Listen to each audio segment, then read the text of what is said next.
Carly Rae tenía solo 15 años cuando creyó haber encontrado el amor en Internet. Lo que no sabía era que detrás de la pantalla se escondía un monstruo con un plan aterrador. Esta no es solo una historia de engaño, es una terrible tragedia que cambió a todo un país para siempre.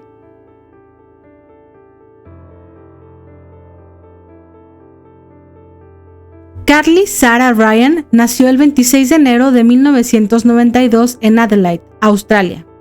Era hija única de Sonia Ryan, una madre joven y dedicada que crió a Carly sola, estableciendo con ella una relación sumamente cercana.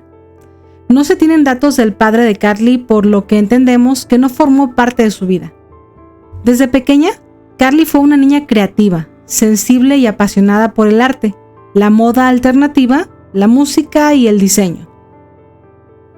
Como muchos adolescentes de su generación, Carly encontró en Internet una vía para expresarse y conectar con otras personas que compartían sus gustos.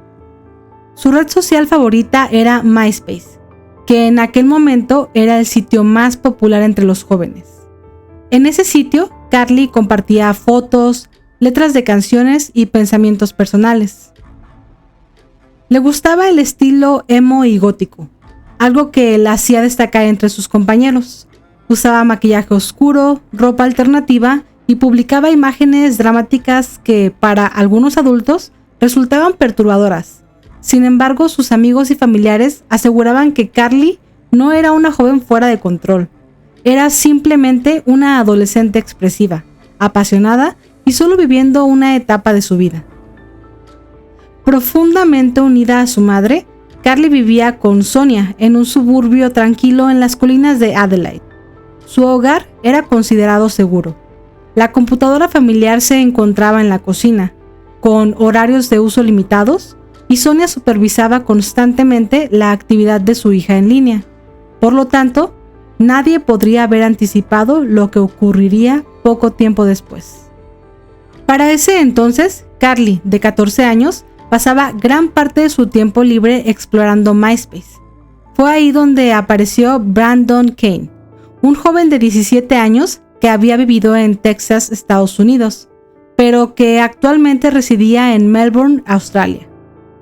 A través de mensajes privados, comentarios cariñosos y una personalidad carismática, Brandon rápidamente captó la atención de Carly.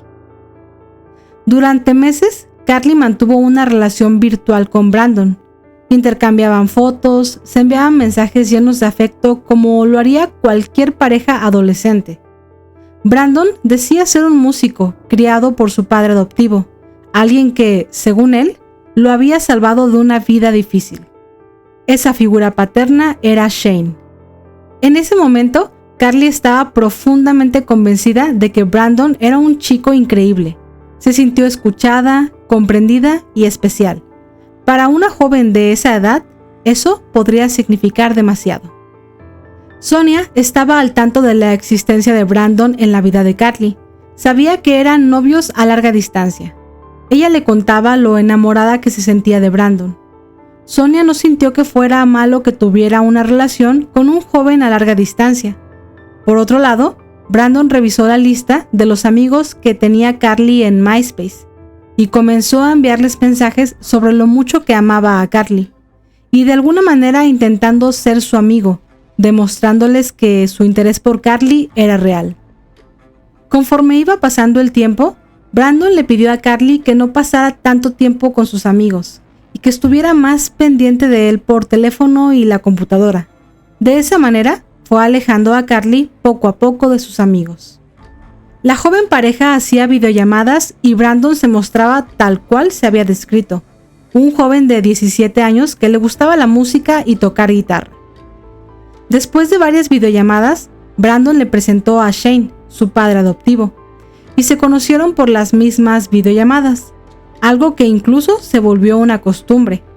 Para ese punto era normal que en las videollamadas que tenían apareciera su padre Shane a saludar a Carly.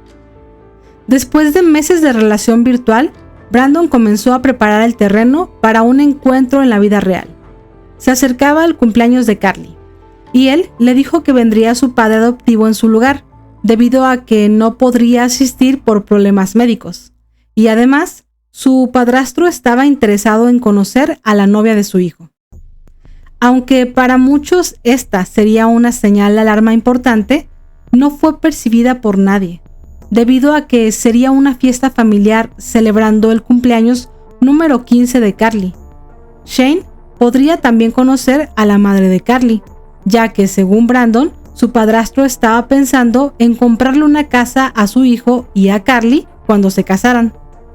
Así fue como Shane llegó al hogar de Carly y su madre Sonia, presentándose como el padrastro de Brandon. Carly le dijo a su mamá que Shane vendría a su fiesta de cumpleaños a llevarle un regalo por parte de Brandon. Sonia, desconfiada, a pesar de conocerlos por videollamadas, decidió citar a Shane en un café antes de llevarlo a su casa, porque quiso asegurarse de conocer primero a Shane. Sonia mencionó que él se presentó con una identificación de un trabajo de seguridad. Shane le explicó que él trabajaba en una empresa como guardia de seguridad, y Sonia confirmó que fue muy educado y respetuoso, lo que la hizo sentir en confianza para que fuera a su casa a celebrar junto con la demás familia y amigos el cumpleaños de su hija. Cuando Shane llegó a la casa junto con Sonia, ella le presentó a Carly y luego la llevó al lugar donde se encontraban los tíos de Carly y la mayoría de personas adultas, para que él se sintiera más cómodo. Sin embargo, Shane parecía estar más interesado en convivir con Carly. Le llevó una caja grande de regalo de cumpleaños a nombre de Brandon. Entre los regalos se encontraban prendas que no eran apropiadas para una joven de 15 años. Pero Carly le ocultó ese detalle a su madre. Después de que terminara la fiesta de Carly, Shane dijo que se hospedaría en un hotel cerca de la zona, a lo que Sonia lo invitó a quedarse a dormir en un cuarto adicional que tenían. Sonia le comentó que ya había gastado demasiado dinero en el viaje y que no tenía problema con que se quedara a dormir. Para ese punto, Sonia no tenía ninguna mala sospecha sobre Shane, ya que siempre se mostró amable, pero había algo extraño en su comportamiento. Esa noche, Shane decidió visitar el cuarto donde se quedarían a dormir Carly junto a sus amigas y amigos. De alguna manera, Shane logró estar con ellos, ya que compartían gustos musicales y se comportaba de una forma agradable con todos. Al día siguiente, Sonia fue a buscar a Carly a su cuarto y, profundamente confundida, encontró acostados en la cama a los amigos de Carly y por un lado a Carly junto con Shane. Aunque estaban completamente vestidos, Sonia se molestó demasiado y corrió a Shane de su casa. En ese momento, Shane decidió irse sin decir nada. Después, Carly le confesó a Sonia que Shane había intentado propasarse con ella y que además le dijo: "Te amo, nunca permitiría que te pasara nada, eres hermosa". En ese momento, Sonia le pidió a Carly que no volviera a hablar más con Shane ni con Brandon. Le quitó su celular y desconectó el acceso a internet. La madre de Carly le envió un correo electrónico a Shane, diciéndole que no volviera a contactar a Carly, que sabía lo que había intentado hacerle, y que si volvía a escribirle, lo denunciaría a la policía. Shane le respondió el mensaje negándole las acusaciones de Carly y diciéndole groserías a Sonia. Esto significaría el fin de la relación de Shane y Brandon con Carly. Sin embargo, ni Shane ni Brandon estarían contentos con esta decisión. Carly estaba muy decepcionada por lo que había pasado con el padrastro de Brandon y le pidió a su madre incansablemente que por favor la dejara hablar con Brandon. Para ese punto ya tenían más de 1 año y medio de relación. Sonia, al ver lo mal que estaba su hija, accedió a que hablara con Brandon, pero le prohibió cualquier contacto con su padrastro Shane. De esa manera, Brandon volvió a comunicarse con Carly. Le explicó que su padrastro se sentía terrible por lo ocurrido, que quería verla una última vez para disculparse, ya que todo había sido un malentendido, y esta vez no solo vería a su padrastro, sino que también Brandon iría a verla. Carly, conmovida e ilusionada por fin poder ver a su novio de más de 1 año y medio, accedió a verlos. Lo que Carly no sabía era que Brandon no era quien estaba tras la pantalla mandando esos mensajes. Era el 19 de febrero del 2007 cuando Carly Ryan, de 15 años, se encontraba emocionada y nerviosa por fin poder conocer a su misterioso novio en línea. Brandon le había asegurado que lo único que deseaban era despedirse de ella con respeto. Por lo tanto, Carly accedió a encontrarse con ellos esa noche en Port Elliot, un pueblo costero al sur de Adelaide. Carly le pidió permiso a su madre para salir esa noche con sus amigas. Su madre, viéndola emocionada por convivir con sus amigas fuera de la computadora, aceptó y la dejó salir. Sonia recuerda que esa noche, antes de salir, Carly le dijo que la amaba y le dio 4 abrazos, uno más fuerte que el otro, lo que la llenó de emoción, pero no sospechó más, ya que entre ellas había una relación llena de muestras de cariño. Las imágenes de seguridad mostraron a Carly en compañía de 2 hombres caminando en Port Elliot el 19 de febrero del 2007. Testigos la vieron alrededor de las 9:30 de la noche acompañada de un hombre y un joven en la playa. Esa sería la última vez que Carly estaría con vida.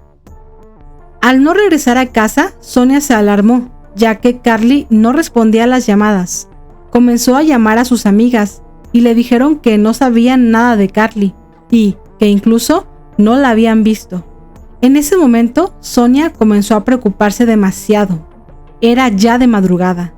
De manera inmediata, reportó su desaparición a las autoridades, quienes comenzaron a investigar la ubicación de Carly. Al día siguiente, el 20 de febrero del 2007, Sonia recibió la peor noticia que un padre puede recibir.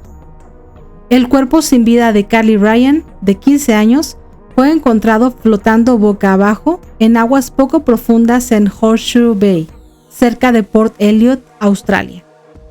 La autopsia reveló que Carly había sufrido 19 lesiones, incluyendo entre 6 y 8 golpes en la cabeza. La causa del fallecimiento fue determinada como una combinación de traumatismo facial, asfixia y ahogamiento. Además, se encontraron rastros de cannabis en su sistema y arena en su esófago, indicando que había inhalado arena durante el ataque. También, Carly presentaba signos de abuso íntimo. Los relatos de amigos y de la propia Sonia condujeron a la policía a rastrear la computadora de Carly, donde encontraron los mensajes explícitos sobre el encuentro que habían planeado con Shane y Brandon.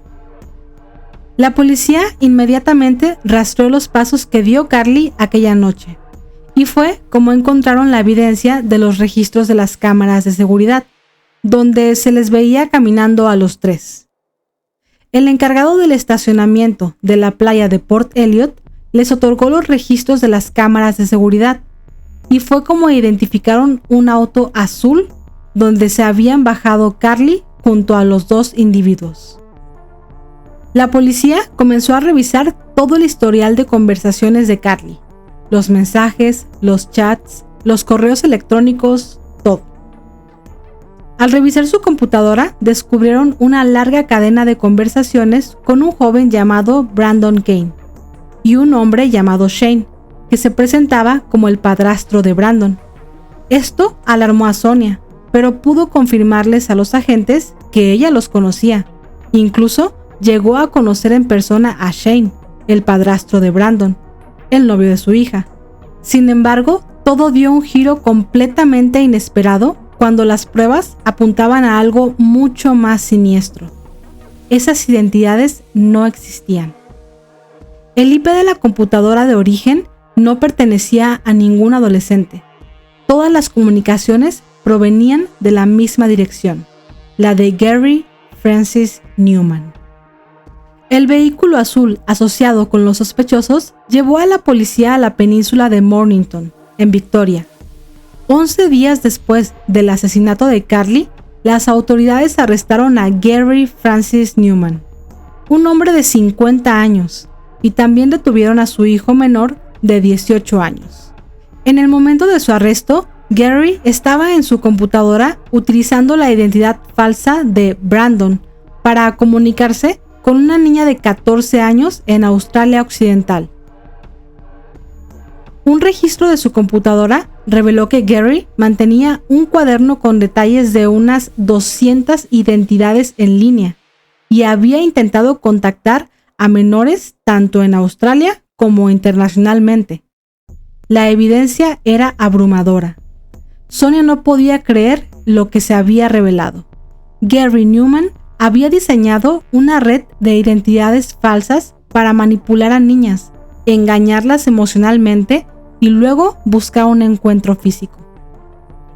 Todas las pruebas apuntaban a que Gary Numan había cometido el crimen con ayuda de su hijo, con premeditación, crueldad y un absoluto engaño. Pero, ¿quién era Gary Numan? Gary Francis Numan tenía 50 años. Era originario de Melbourne, Australia. Gary era un hombre con un pasado oscuro y con una habilidad profundamente manipuladora para transformarse en otra persona. Vivía una vida solitaria y frustrada, y según el testimonio de su propio hijo, era alguien obsesionado con las adolescentes. Gary Numan estuvo casado por 10 años con una mujer que, por razones de privacidad, ha sido identificada públicamente solo como Christine. Su matrimonio duró aproximadamente una década, comenzando alrededor de 1986. Durante su matrimonio, la violencia siempre estuvo presente. En una ocasión, él golpeó a su esposa hasta dejarla casi inconsciente solo por querer ir de compras con una amiga. Una noche, la agredió cuando llegó 15 minutos tarde del trabajo. Le prohibió obtener la credencial para conducir y le ocultó dinero para que no pudiera escapar. Y cuando se negó a seguir trabajando en un club, él usó sus puños y botas para obligarla a volver a trabajar. Su exesposa añadió que a Gary le gustaban los videos íntimos extremos en los que aparecían mujeres jóvenes vestidas con uniformes de colegio. Gary y Christine tuvieron 2 hijos y una hija, la cual en una ocasión, mientras él estaba alcoholizado, intentó abusar íntimamente. No se sabe la edad exacta que tenía su hija cuando esto sucedió. Solo se sabe que esto hizo que su esposa escapara y pudiera divorciarse de Gary. Por alguna razón, Gary seguía conviviendo con sus 2 hijos varones, y el menor vivía con él. Este hijo es a quien Gary usaba para hacer las videollamadas con Carly. Después de su divorcio, Gary se descontroló completamente. Para ese entonces ya había desarrollado una estrategia enfermiza: usar internet como su campo de cacería. Se creaba perfiles falsos en redes sociales, adoptaba identidades atractivas de jóvenes y comenzaba a interactuar con chicas menores de edad, fingiendo ser alguien de su edad o un poco mayor. Su perfil más elaborado fue el de Brandon Kane, un supuesto adolescente de 17 años, músico, atractivo, romántico y sensible. El tipo de chico que podría gustarle a una joven como Carly. Gary no actuaba solo. Su propio hijo de 17 años en ese entonces, cuyo nombre no fue revelado, formó parte de esta red de engaño. Entre ambos mantenían activa la identidad de Brandon, alternándose en las conversaciones y mensajes, creando un personaje tan creíble como peligroso. En ese momento los detectives confirmaron lo que todos temían. Carly no fue la primera joven a la que Gary Numan había contactado. También se había comunicado con menores de edad en Singapur y Estados Unidos. Con un adolescente en Singapur de 14 años, logró que acordaran una cita en un lugar cerca de la casa de la joven, y Gary viajó hasta Singapur para encontrarse con ella. Sin embargo, la joven le envió un mensaje diciéndole que no iría al lugar, lo cual hizo enojar demasiado a Gary, enviándole un mensaje cargado de odio, maldiciéndola por no ir a la cita que habían planeado, y le advirtió que la dejaría como la carne envasada que se consigue en el supermercado. La joven se asustó y rompió contacto con el perfil falso de Gary. Sin embargo, con Carly, la obsesión creció de manera desmedida. El juicio comenzó en octubre del 2009, 2 años y medio después del asesinato. Se extendió hasta abril del 2010. Fue uno de los casos más mediáticos y dolorosos que Australia había presenciado. Durante el juicio salieron a la luz detalles escalofriantes. Gary había pasado meses construyendo una historia falsa, ganándose la confianza de Carly, hablando con ella de música, emociones y problemas familiares. La hizo enamorarse de un chico que no existía. Luego, apareció como el supuesto padrastro de Brandon, ganándose la confianza de Sonia. En un momento, incluso se quedó a dormir en la casa de la familia, lo cual, en retrospectiva, se sintió como un descaro absoluto de la seguridad más íntima.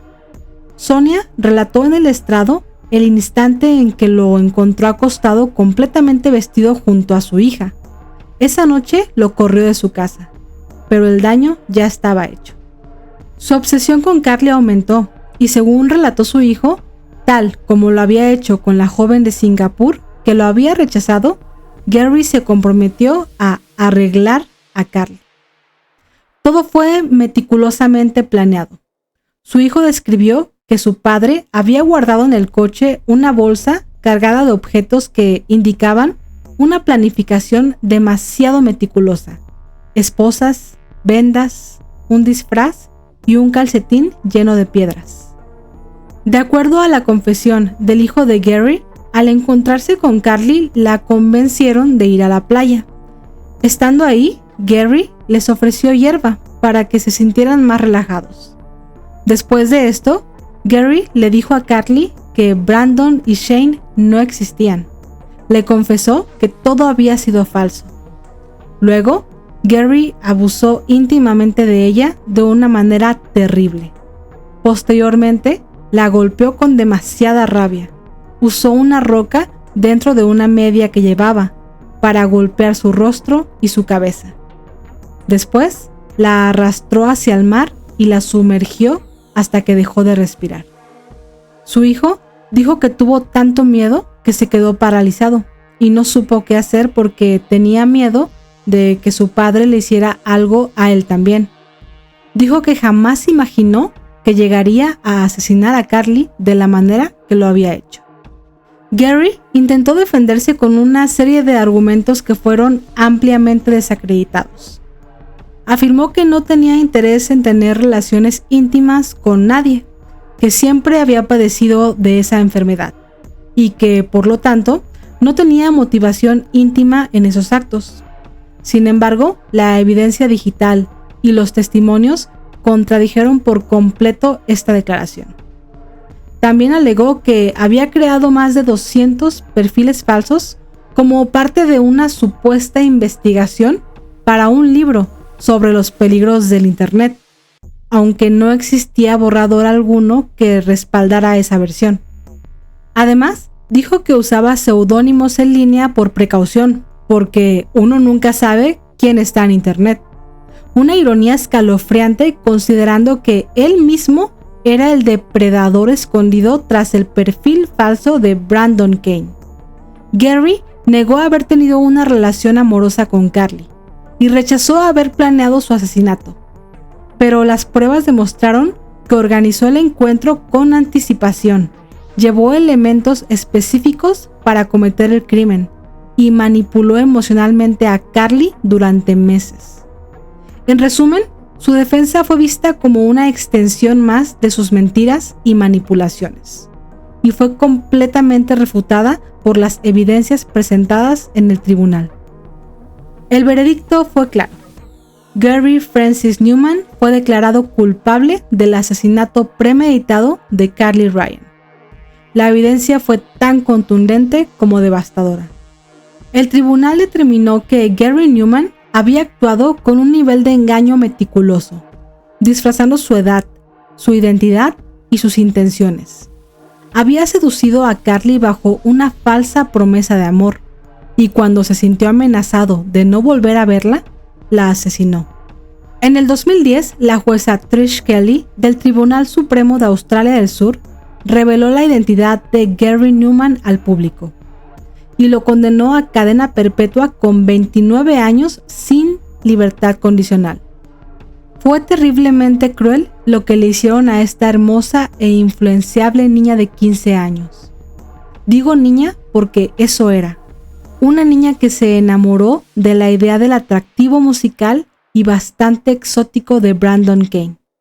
El verdadero hombre era un terrible señor obsesionado con menores de edad de 50 años, declaró la jueza Kelly. El hijo de Gary Numan, quien era menor de edad en Australia en ese momento y testigo del asesinato, fue absuelto de todos los cargos, ya que su defensa alegó que él fue forzado por su padre a hacer todo sin imaginar el peligro eminente en el que se encontraban, y su identidad permanece protegida. Para ese punto, el juicio había dejado una huella emocional en todo el país. La sociedad australiana no solo vio a Carly como una víctima, sino como el rostro de un nuevo tipo de crimen. Fue la primer joven en Australia en ser asesinada por este tipo de identidades falsas en Internet. Pero la historia no terminó en la sala del tribunal. Sonia Ryan, madre de Carly, fundó Carly Ryan Foundation, una organización sin fines de lucro dedicada a la educación digital, la ciberseguridad y la prevención del grooming online. Sonia advertía: si esto le pasó a mi hija, le puede pasar a la tuya. Finalmente, en el 2017, 10 años después del crimen, el Parlamento australiano aprobó la ley Carly's Law. Esta ley criminaliza el acto de usar Internet o medios electrónicos para preparar o planificar causar daño físico o íntimo a un menor, incluso si el contacto aún no se ha producido. Fue un momento profundamente simbólico. La ley no solo representaba justicia para Carly, sino que representaba una herramienta concreta para proteger a miles de jóvenes de depredadores como Gary Numan. El caso de Carly Ryan no solo expuso los horrores de un crimen cometido con engaño, paciencia y manipulación, también nos obligó a mirar de frente una realidad demasiado incómoda. El peligro no siempre viene con rostro desconocido en una esquina oscura. A veces, el peligro entra por la puerta de tu casa, con una sonrisa falsa y una identidad inventada. Carly era una chica de 15 años, soñadora, creativa, amante de la música. Como cualquier adolescente, buscaba conexión, cariño y comprensión. Lo que encontró fue una red de mentiras tejidas por un adulto que se aprovechó de su vulnerabilidad, que imitó el amor para robarle la vida. Me gustaría saber qué opinas de este caso, ya que ahora existen miles de plataformas donde puedes conectar con gente de otros países. Sobre todo, ¿qué tipo de monitoreo es suficiente para sentir que los niños y adolescentes realmente están protegidos? No olvides dejarme tus comentarios, suscribirte y recuerda que nos vemos en el próximo video.